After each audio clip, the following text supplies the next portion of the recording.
बिस्मिल्लाहिर्रहमानिर्रहीम। नाज़रीन अस्सलाम वालेकुम। आप देख रहे हैं साबिर शाकिर को यूट्यूब चैनल पे। आज है 2 मई साल 2020 और दिन है जनाब आज हफ्ते का। सूरत हाल ये है कि हम आपको हमेशा अच्छी अच्छी खबरें देते हैं और सही खबरें देते हैं।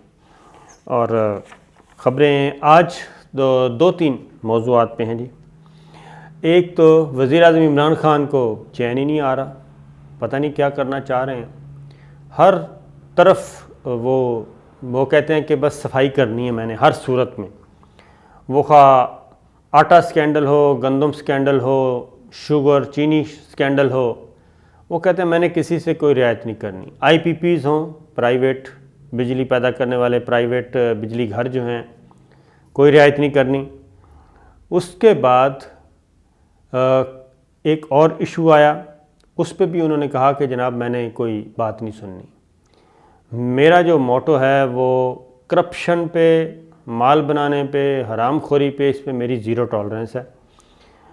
अब वो एक और तगड़े मैं माफिया तो नहीं कहूँगा उसको, एक तगड़ी जनाब एक ग्रुप है, तगड़ा गिरोह है, उसको अब वो हिट करने जा रहे हैं।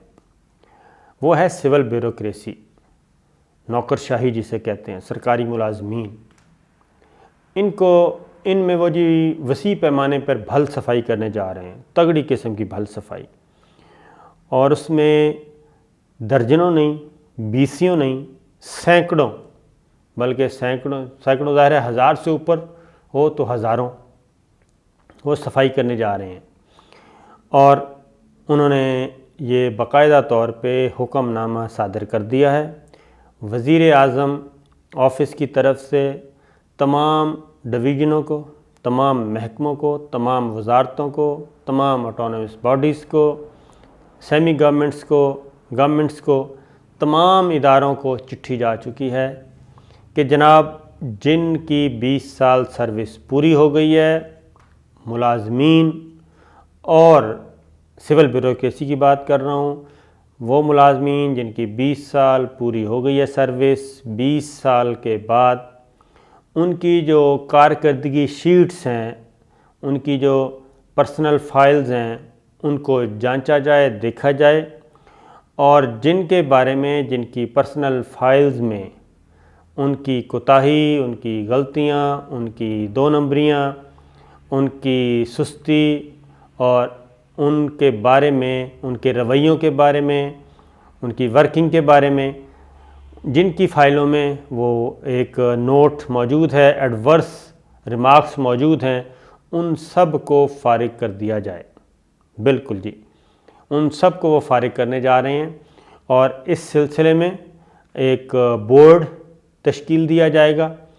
और तमाम ये काफ़ी कुछ इस बारे में हो चुका है, ये प्रोसेस मुकम्मल हो चुका है। अब अमल दरामद का वक्त शुरू हो चुका है, मैं ये आपको बता रहा हूँ। और उसमें जनाब 20 साल नौकरी करने वाले जी, इनको कबल अज़ वक्त रिटायर कर दिया जाएगा। यानी कि कोई वो नहीं है कि इनको शोकाज नोटिस दिया जाएगा फिर जवाब आएगा, नहीं, ये सारा प्रोसेस ख़त्म। रूल्स बन चुके हैं, सब कुछ हो गया है, अप्रूव हो गया है। अब एक एज़ पर पॉलिसी जो लोग 20 साल पूरी कर चुके हैं और 20 क्राइटेरिया में जी 20 क्या कहना चाहिए, 20 अलामात कह लें जी, वो रखी हुई हैं क्राइटेरियाज़ में। 20 क्राइटेरियाज़ बनाए गए हैं। उन 20 की जद में जो आएगा उनमें उनकी वर्किंग देखी जाएगी, उनकी कारकर्दगी देखी जाएगी, उनकी शोहरत देखी जाएगी, उनके क्या कहना चाहिए बिहेवियर देखा जाएगा और उनकी अहलियत देखी जाएगी। ये इसमें जो आएगा उनको फारिग कर दिया जाएगा। एक इसके लिए जी बोर्ड बनेगा और उस बोर्ड के चेयरमैन होंगे फेडरल पब्लिक सर्विस कमीशन के चेयरमैन, उस बोर्ड के सरबराह होंगे, काबीना डिवीज़न के सेक्रेटरी होंगे, इस्टेब्लिशमेंट के सेक्रेटरी होंगे, लॉ डिवीज़न के सेक्रेटरी होंगे और दीगर मुतल्लिका हुक्काम मौजूद होंगे। उस बोर्ड में ये सारे मामलात जाएंगे और उनका जनाब काम तमाम कर दिया जाएगा। ये आज से पहले कभी भी नहीं हुआ, क्योंकि पहले ये रूल्स थे कि जनाब पहले आप शो काज नोटिस देंगे, फिर उसका जवाब आएगा। अब इन्होंने शॉर्टकट फ़ैसला किया है, शॉर्टकट मारने का, और शॉर्टकट ये है कि अप्रूव हो गई है पॉलिसी गवर्नमेंट ऑफ पाकिस्तान की तरफ से, और उसमें 20 साल जिनकी सर्विस पूरी हो गई है, खा वो किसी भी ग्रुप से हैं, खा वो PSP हैं, खा वो DMG है, खा वो कस्टम्स हैं, खा वो इनकम टैक्स है, खा वो पोस्टल सर्विस है, खा वो रेलवे है, कोई भी है, खा वो सेक्रेटरीट सर्विस के लोग हैं। इसके अलावा जो ऑटोनमस बॉडीज़ होती हैं, जो गवर्नमेंट और सेमी गवर्नमेंट होती हैं, जो सब डिपार्टमेंट्स होते हैं, कहीं भी खा उनकी डायरेक्ट रिक्रूटमेंट हुई है, उन सब को जनाब वो सब इसकी जद में आने वाले हैं 20 साल सर्विस, वो खा किसी भी स्केल में है। तो ये मैंने आपसे एक बड़ी ख़बर थी शेयर करनी थी, वो है कोरोना वायरस से मुताल्लिक। यानी आपको ये तो मालूम ही है कि प्रेसिडेंट ट्रंप मुसलसल ये अटैक कर रहे हैं कि ये सब कुछ जनाब चाइना का किया धरा है। तो प्रेसिडेंट ट्रंप ने को कुछ लोगों ने समझाया कि आप ये काम इस तरह ना करें बग़ैर सबूत के। उन्होंने इंटेलिजेंस एजेंसीज़ को ये टास्क दिया और उन्होंने कहा कि ये पता चलाया जाए कि ये कोरोना क्या है और इसमें चीन का अमल दखल कितना है, क्या ये मैन मेड है, किसी लैब में तैयार हुआ है, दानिस्ता फैलाया गया है। और वो कहते भी रहे हैं कि ये मुझे हराने के लिए सब कुछ किया है चाइना ने, क्योंकि वो मेरी जो तजारती पॉलिसी है, इकोनॉमिक पॉलिसी है, वो डिफरेंट है, और जो बाइडन की है वो चाइना को सपोर्ट करती है। मुझे अगले इलेक्शन में हराने के लिए ये सारा ड्रामा किया गया है और ये मुसल्लत किया गया है। तो ये उन्होंने कहा कि ये सारा ड्रामा किया गया। खैर, उन्होंने इंटेलिजेंस एजेंसीज़ को ये टास्क दिया। इंटेलिजेंस एजेंसीज़ ने इस पर CIA और FBI और जो भी उनके मुतल्लिका एजेंसीज़ थीं, उन्होंने ये रिपोर्ट तैयार की, और उन्होंने जो रिपोर्ट तैयार की है उसमें उन्होंने प्रेसिडेंट ट्रंप को, आप सादा ज़ुबान में कह लें कि उन्होंने झूठा कह दिया है, और ये कह दिया है प्रेसिडेंट ट्रंप को कि जनाब आप जो इल्ज़ामात चाइना पे लगा रहे हैं वो दुरुस्त नहीं हैं, वो गलत हैं, और ये जो कोरोना वायरस है ना तो ये किसी इंसान ने बनाया है, मैन मेड है, और ना ही ये किसी लैब में जिन्याती तौर पे ये तैयार किया गया है। ये एक वबा है, वबाई मर्ज़ है, और कुदरत की तरफ से ये एक बीमारी आई है। इसके अलावा इसमें कोई हकीकत नहीं। उन्होंने ये भी कहा है कि प्रेसिडेंट ट्रंप से कि आप ये अपना मौक़िफ़ छोड़ दें, अब ये बात ना किया करें, क्योंकि इससे एम्बेरसमेंट होगी और जगहंसाई होती है, और इससे चाइना को ही अल्टीमेट फ़ायदा पहुंचता है। जो अमेरिका के मुखालिफ ममालिक हैं उन्हीं को फ़ायदा पहुंच रहा है कि ये हमाकतों पे मबनी गुफ्तगू है सारी। लेकिन प्रेसिडेंट ट्रंप ने ज़रा इंटेलिजेंस एजेंसीज़ की ये रिपोर्ट भी मानने से इनकार कर दिया। उन्होंने कहा नहीं, जो मैं कह रहा हूँ वो सही है, ये बिल्कुल चाइना ने मुझे ही हिट करने के लिए ये सब कुछ किया है, मुझे ही हरवाने के लिए किया है। ज़ाहिर है सियासी तौर पे जो फ़ायदा उठाना है प्रेसिडेंट ट्रंप ने अपने फॉलोअर्स से आगे इलेक्शन कैंपेन में, तो वो इसी बात पे ही कायम रहेंगे। मैंने कहा ये भी आप शेयर कर दूं। और एक और अच्छी बात, ये सुपर ताकतें तो आपस में लड़ रही हैं जी, यूरोप, चाइना, इंग्लैंड सब आपस में हैं, क्योंकि हज़ारों नहीं लाखों की तादाद में लोग इसका शिकार हो चुके हैं। लेकिन जनूबी एशिया ये बहुत जनाब, उसमें क्या कौन कौन से हैं जनूबी एशिया में ममालिक? उसमें पाकिस्तान है, इंडिया है, नेपाल है, श्रीलंका है, बांग्लादेश है, मालदीव है, ये ममालिक हैं जनाब। और इन ममालिक में क्या हुआ, इन ममालिक में जनूबी एशिया में 1.5 अरब की ये आबादी है, और 1.5 अरब की आबादी में सिर्फ़ और सिर्फ जो मुतासर हुए हैं वो हैं 31,000 टोटल।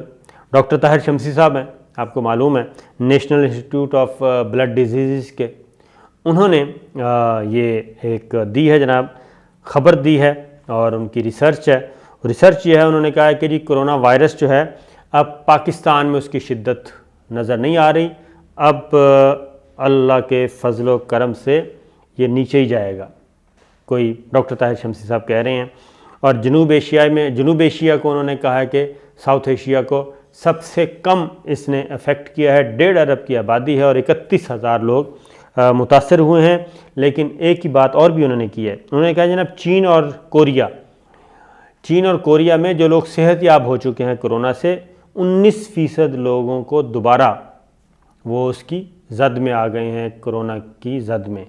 तो ये बात की है। लेकिन पाकिस्तान के लिए ये अच्छी खबर, पाकिस्तानियों के लिए अच्छी खबर कि अल्हम्दुलिल्लाह अब माहिरीन भी ये कह रहे हैं कि जनाब पाकिस्तान में इसकी शिद्दत में कमी आएगी, जनूबी एशिया में मजमूई तौर पर, लेकिन पाकिस्तान में ख़ास तौर पे।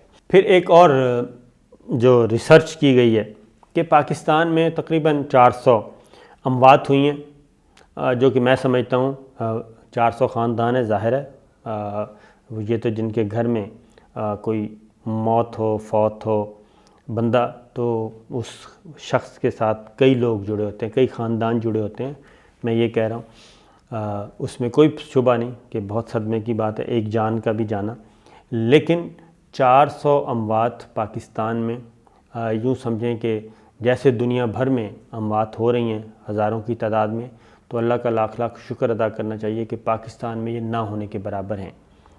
और उसमें जो अब मज़ीद जो रिसर्च सारा डाटा कलेक्ट किया गया है, एक रिसर्च रिपोर्ट जो तैयार हुई है, उसके मुताबिक जनाब मेजॉरिटी जो है इन 400 में से वो सिर्फ़ और सिर्फ कोरोना की वजह से उनकी डेथ नहीं हुई, बल्कि उनकी डेथ की अमवात में क्या था, मोस्टली को जी ज़्यादातर लोगों को, 400 में से ज़्यादातर लोगों को हाई ब्लड प्रेशर था, शुगर, दिल के अमराज थे, फेफड़ों के अमराज थे, नमूनिया था, दमा था, सांस की तकालीफ थी, ये और गुर्दों के मर्ज़ में मुब्तला थे, ये था।